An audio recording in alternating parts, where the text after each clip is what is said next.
Good evening, I'm Angie Shaker. Coming up on 33 News at 6, the Warren officer who tasered a woman numerous times appeals his firing today.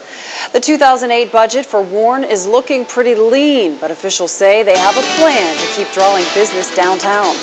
Plus, cemeteries across Newcastle are lying in ruins tonight. You'll never believe who caused the damage and why. From WYTV, this is 33 News at 6, straight to the point. Good evening and thanks for watching. I'm Angie Shaker. Warren City officials are calling this year's budget one of the tightest they have seen in recent years. Peggy Sinkovich talked to the mayor and auditor and filed this report. Warren Mayor Mike O'Brien and Auditor Dave Griffing say the budget is just about complete and it's lean. The budget will be $28 million.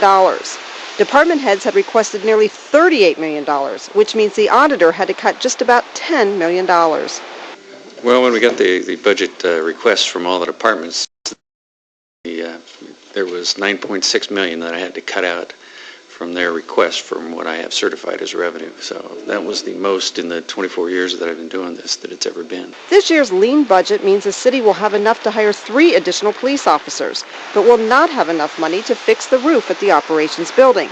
And the city's street resurfacing program will also be cut back. The auditor says the city's general fund took a hit due to the downsizing at Delphi and General Motors. Because of the downsizing at 2 of the county's largest employers, city officials are hoping to get more companies to move here, and they think they have a plan to do just that.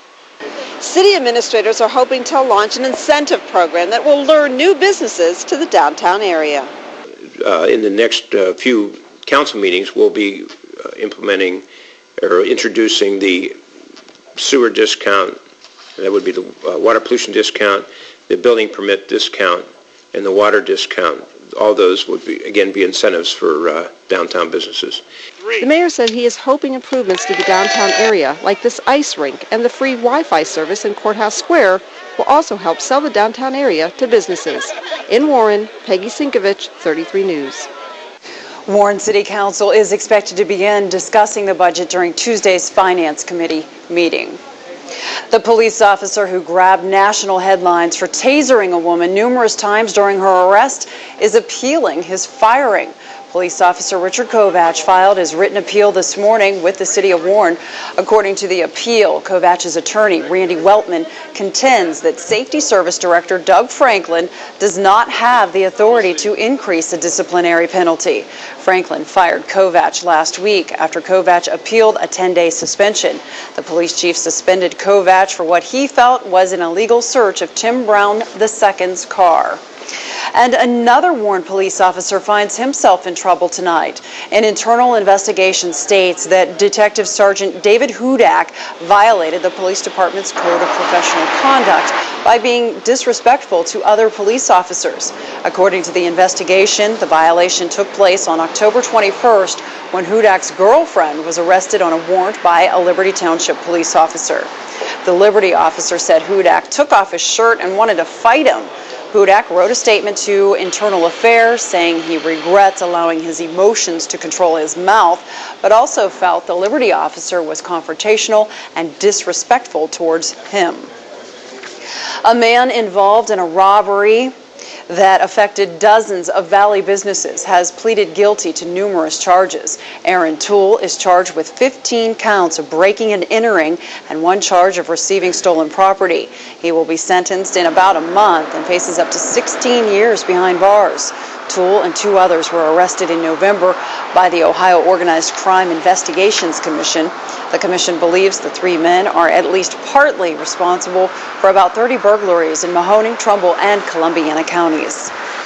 Police in Mercer County continue looking for a shooting suspect after spending several hours outside a house in Farrell.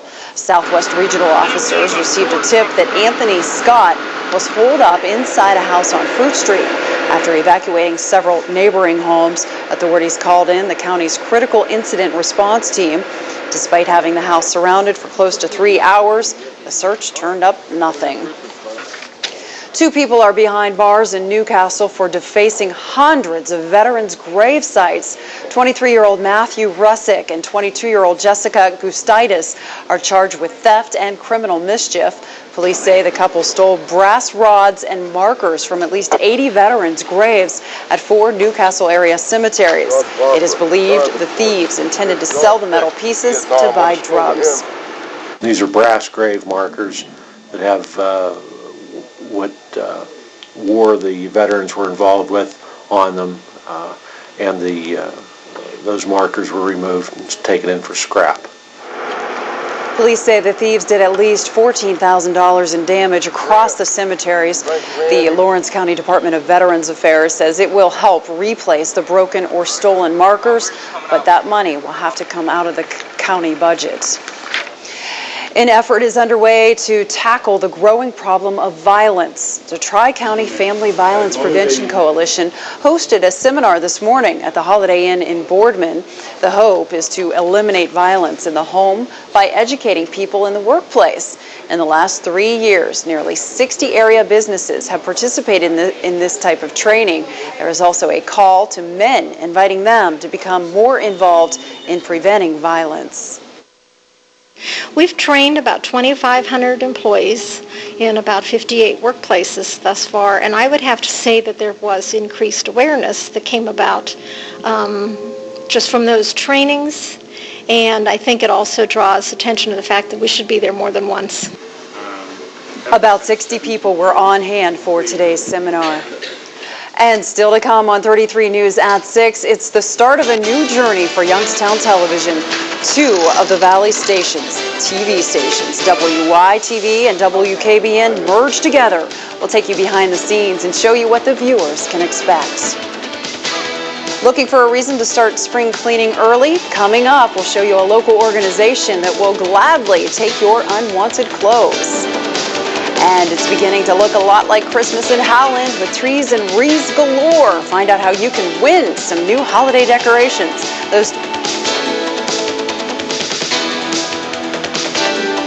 Well, I know a lot of us have been kind of worried about the freezing rain the last couple of days. It never did materialize. And one thing that's good about tonight is there'll be no threat of it at all.